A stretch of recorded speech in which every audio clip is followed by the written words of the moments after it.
السلام علیکم ورحمۃ اللہ وبرکاتہ۔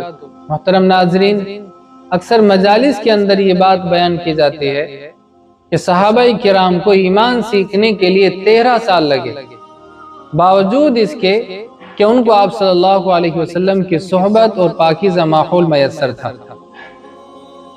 تو حضرات، یہ بات کہنا نقلاً و عقلاً دونوں لحاظ سے درست نہیں ہے، اس لیے اس بات کو بیان کرنے سے احتراز کرنا چاہیے، کیونکہ آپ صلی اللہ علیہ وسلم نے صحابہ کرام کے لیے ایمان سیکھنے کے لیے کوئی مدت طے نہیں فرمائی تھی، اور ایسا ہو بھی نہیں سکتا، کیونکہ ایسا تو نہیں ہے کہ تمام کے تمام صحابہ ایک ہی وقت اسلام قبول کیے ہوں۔